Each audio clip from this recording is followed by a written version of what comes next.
सारे रास्ते बंद। मनीष ऑफिस से थका हारा घर आया तो देखा उसकी 1 साल की बेटी लवी बाहर बरामदे में मिट्टी में सनी हुई खेल रही थी। वहीं अभी तक तो घर में अंधेरा हो रखा है। सोचा शायद लाइट नहीं होगी, पर आस पड़ोस में तो लाइट जल रही थी। फिर किसी ने अभी तक घर की लाइट चालू क्यों नहीं की, जबकि घर में अम्मा पत्नी मीनल मौजूद थे। मेन गेट खोलकर अंदर बरामदे में आया और सबसे पहले अपना बैग एक तरफ रखकर रवि को अपने रुमाल से थोड़ा बहुत पोंछकर साफ किया। मन ही मन सोचने लगा कि 1 साल की बच्ची अकेली बरामदे में क्या कर रही है, जबकि रोज अम्मा इस समय उसके पास होती है। कुछ गलत की आशंका हुई तो लवी को गोद में उठाकर अंदर घर में आया और सबसे पहले बाहर वाले कमरे की लाइट जलाई। सामने का नज़ारा देखकर वो बिल्कुल हैरान हो गया। पूरा कमरा बिखरा पड़ा था। यहाँ वह बिस्किट के टुकड़े गिरे पड़े थे और सोफे के पास ही अम्मा ज़मीन पर बेसुध पड़ी हुई थी। अम्मा को इस हालत में देखकर उसने मीनल को ज़ोर ज़ोर से आवाज़ लगाई, मीनल, मीनल, कहाँ हो तुम? जल्दी आओ, देखो अम्मा को कुछ हो गया है। लेकिन मीनल का कोई जवाब नहीं आया। आखिर लवी को फटाफट ज़मीन पर बिठाकर अम्मा को उठाने की कोशिश की और सोफे पर लेटा दिया। भागा भागा रसोई में गया और पानी का गिलास ले आया। कुछ छींटे अम्मा के चेहरे पे डाले, तब जाकर अम्मा को थोड़ा बहुत होश आया और उसने अम्मा को पीने के लिए पानी दिया। जब अम्मा को थोड़ा बहुत होश आया तो मनीष बोला, क्या हुआ अम्मा? मीनल कहाँ है? पड़ोस में गई है क्या, या मंदिर गई हुई है?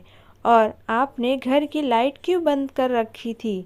लवी अकेले बाहर क्यों खेल रही थी? मनीष एक के बाद एक सवाल पर सवाल किए जा रहा था। अचानक अम्मा रोने लगी। अम्मा को रोते देखकर मनीष का दिल बैठ जा रहा था। क्या हुआ अम्मा, बताओ तो सही, क्यों रोए जा रही हो? अम्मा रोते रोते ही बोली, वो बहू, क्या हुआ मीनल को? मनीष परेशान होता हुआ बीच में ही बोल उठा, बहू घर छोड़कर चली गई। मैंने उसे खूब रोकने की कोशिश की, पर वो रुकी ही नहीं। मुझसे कह रही थी कि मुझे नहीं रहना आप लोगों के साथ, यहाँ मेरा कोई भविष्य नहीं है। मैंने उसके पैर तक पड़े बेटा, पर वो मुझे धक्का देकर चली गई। फिर पता नहीं क्या हुआ, आंखों के सामने अंधेरा छा गया और अब तेरे आने पर ही आँख खुली है। अम्मा की बात सुनकर एक हारे हुए खिलाड़ी की तरह मनीष चुपचाप जमीन पर ही बैठ गया।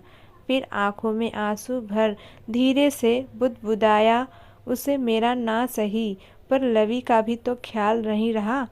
कोई माँ अपनी बेटी को कैसे छोड़कर जा सकती है? अपने बेटे को इस तरह हारा हुआ देखकर अम्मा का कलेजा मुंह को हो आया। अपने आंसू पोंछते हुए उसके कंधे पर हाथ रखकर बोली, उसने कहा कि उसे लवी की कोई जिम्मेदारी नहीं चाहिए। वो अपनी ज़िंदगी आज़ाद होकर जीना चाहती है। आपकी पोती है, आप ही संभालो, मुझे इससे कोई लेना देना नहीं है। बोलते बोलते अम्मा दोबारा रोने लगी। दोनों माँ बेटे एक दूसरे के आंसू पोंछने लगे। अब वो दोनों क्यों रो रहे हैं, ये भला नन्ही लवी क्या पहचाने, बस रो रहे हैं। ये देखकर वो भी रो पड़ी। मनीष और मीनल की शादी 3 साल पहले ही हुई थी।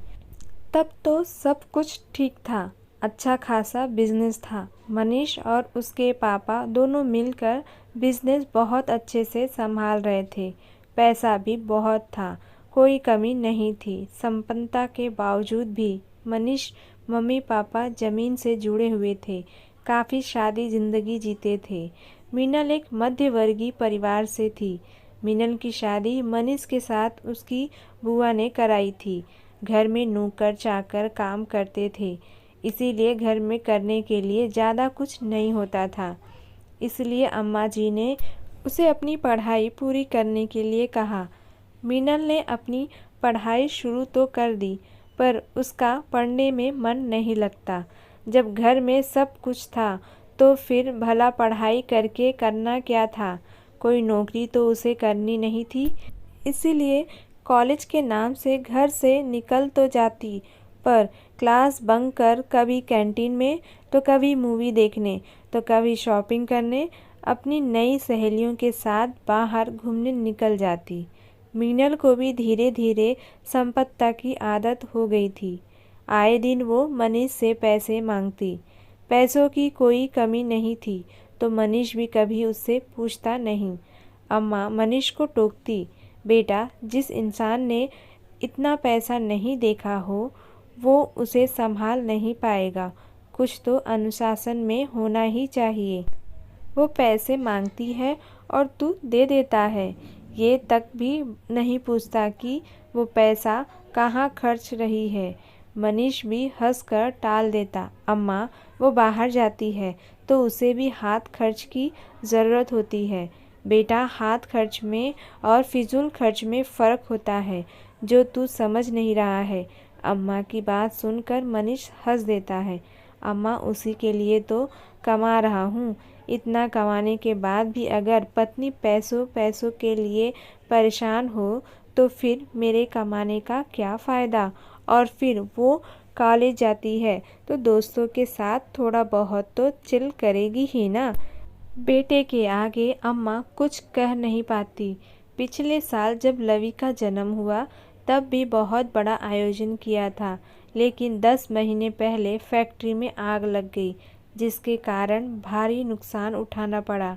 ऊपर से अभी तक इंश्योरेंस का क्लेम तक नहीं मिला, क्योंकि किसी ने गलत अफवाह फैला दी कि जानबूझकर फैक्ट्री में आग लगाई गई है। बस तब से इन्वेस्टिगेशन चल रही है। इसी बीच 3 महीने पहले मनीष के पापा का हार्ट अटैक से देहांत हो गया। सब कुछ बिखर गया। लेन देन तो अपने कर्ज लेने के लिए आने लगे, पर देनदार सारे मुंह छुपाकर बैठ गए। आखिरकार थक हार कर पिछले महीने ही मनीष ने बंगला, गाड़ी सब कुछ बेचकर कर्जदारों को भुगतान किया। उसमें भी अपनी कुछ कर्ज बाकी रह गया। मनीष सब कुछ संभालने की कोशिश कर रहा था, वापस सब कुछ समेटना चाहता था, पर उसे ये अंदाज़ा नहीं था कि इस समेटने के चक्कर में उसकी पत्नी उससे छूटे जा रही है। जब से इस किराए के घर में आए हैं तब से हालत और बदतर हो गए। मिनल को नौकर चाकर की आदत लग चुकी थी, तो घर के काम तो उससे होते नहीं थे। अम्मा उसकी पूरी मदद करने की कोशिश करती, पर वो तो ज़रा ज़रा सी बात पर चिढ़ जाती थी।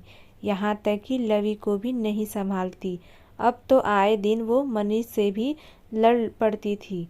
कब तक रहना पड़ेगा ऐसी हालत में मुझे? मुझसे नहीं होते घर के कामकाज। कम से कम एक आया तो रख लो लवी के लिए। कैसे संभालूं इसे? मैंने कोई बच्चे नहीं संभाले पहले। कैसी बात कर रही हो तुम मीनल? तुमसे ज़्यादा लवी तो अम्मा के पास रहती है, और वो तुम्हारी बेटी है। क्या तुम उसे संभाल नहीं सकती? क्या ज़िंदगी हो गई है मेरी? पैसे पैसे से मोहताज कर दिया है तुमने मुझे, इसीलिए शादी करके लाए थे क्या मुझे? उसकी बात सुनकर मनीष हक्का बक्का रह गया।